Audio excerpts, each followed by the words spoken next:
recruit lit a cigarette, held it between his fingers, and stretched his hand out of the trench. He deliberately exposed his position, and the next second, a bullet shot through his palm. His comrades ran to congratulate him, because being wounded in a war meant he could go home. Many soldiers used this as an excuse to get discharged. To wound himself, a veteran sharpened a bullet. He loaded the ammunition, bit down on a leather belt, and pointed the gun at his own palm. Another soldier was so desperate to go home that he bravely grabbed the hot barrel of a machine gun. They thought this was their ticket home, but when the medics examined them, they discovered the soldiers' plot and sent them to a military court. They were ultimately branded as deserters and chased out of the trench, left to the mercy of the enemy. The first soldier raised a white flag, begging the Germans not to shoot. A fellow soldier couldn't stand it and raised his gun, killing them with a single shot. The second soldier threw a grenade at an enemy plane.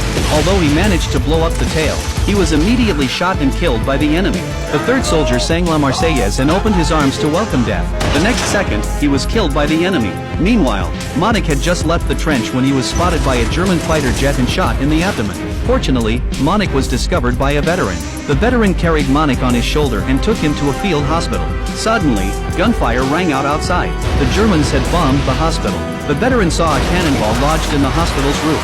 A nurse accidentally touched a switch on a hydrogen airship, and it slowly drifted toward the cannonball. Everyone was terrified and ran for their lives, but the door was locked. In this moment of peril, the veteran quickly ran into a steel storage room, locked the door, and hid inside. Just then, the airship touched the cannonball. The next second, the hydrogen ignited, instantly destroying the hospital. The veteran survived the explosion.